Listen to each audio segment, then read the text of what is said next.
కరీంనగర్ నుండి సికింద్రాబాద్ బయలుదేరినటువంటి బస్సు 15 నిమిషాల్లోనే బ్యాటరీలో ప్రాబ్లం వచ్చింది. దీంతో ఒక్కసారిగా మంటలు చెలరేగాయి. అదృష్టవశాత్తు ప్రాణ నష్టం జరగలేదు.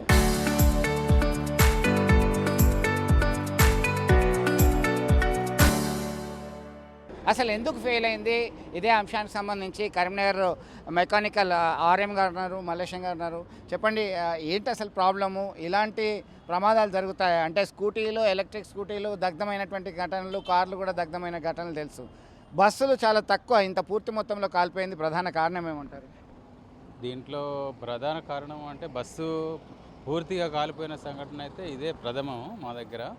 గతంలో ఒకసారి జరిగింది, కానీ మామూలుగా డిపో ఆవరణ లోపలనే బ్యాటరీలో పొగలు రావడం, అది గమనించడము, దాన్ని ఆర్పేయడం జరిగింది. కానీ ప్రయాణికులతో కూడుకున్నటువంటి బస్సు రోడ్డు మీదకి వెళ్ళిన తర్వాత ప్రమాదానికి గురి కావడం ఇదే మొదటిసారి.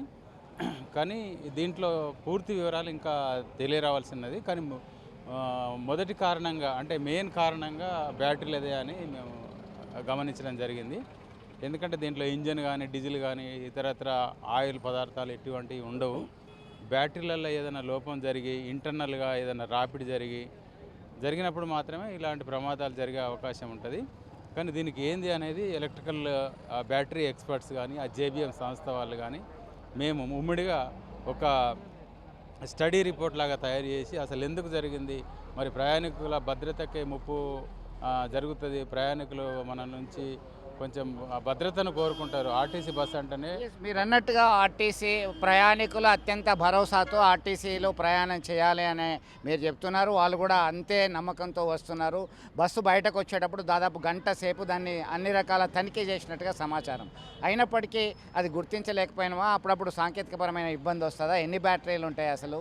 దీనివల్ల గతంలో ఇది ప్రారంభించడానికి ముందు సైతం సజ్జనార్ గారు ఎండీ ఉండే అప్పుడు సైతం ఒక క్షుణ్ణంగా చెప్పడం జరిగింది, దీనివల్ల ఎలాంటి ఇబ్బంది ఉండదని.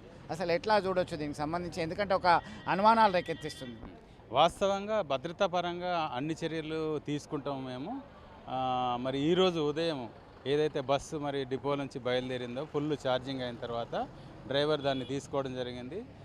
తీసుకునే ముందే అంటే డ్రైవరు బస్సు రెడీ అయ్యే ముందే అన్ని రకాల తనిఖీలు చేస్తారు. బ్యాటరీలు కానీ ఇవన్నీ ఛార్జింగ్ ఎంత మోతాదులో ఛార్జింగ్ ఉన్నదని అవన్నీ ఎన్ష్యూర్ చేసుకున్న తర్వాతనే బయలుదేరినాక మరి కరీంనగర్ బస్ స్టేషన్ నుంచి ఇది మీకు అందరికీ తెలుసు దాదాపు ఒక 5 కిలోమీటర్ల దూరంగానే ఉంటుంది. మరి ఉదయం పూటనే టెంపరేచర్ బయట టెంపరేచర్లు కూడా ఎక్కువ లేవు, ఇవి చాలా తక్కువ టెంపరేచర్లు ఉన్నది. అంటే బ్యాటరీలో ఇంటర్నల్ రప్చర్ జరగడం వల్లనే జరిగిందని మేము ప్రాథమికంగా భావిస్తున్నాం. అంటే ఎన్ని బ్యాటరీలు ఉంటాయి సార్ ఒక బస్సులో? మొత్తం దీనికి ఎలక్ట్రికల్ బస్సుకు 12 బ్యాటరీలు ఉంటాయండి, చాలా హై వోల్టేజ్ బ్యాటరీస్. మరి వీటి నిర్వహణకును ఆర్టీసీకి ఎటువంటి సంబంధం లేదు. ఇది జేబీఎం అనే సంస్థ ఏదైతే ఉన్నదో ఆ సంస్థ వాళ్ళ మ్యాన్ పవర్ను యూటిలైజ్ చేసి రకరకాల విభాగాల తనిఖీ కోసం వాళ్ళను ఏర్పాటు చేసుకోవడం జరిగింది.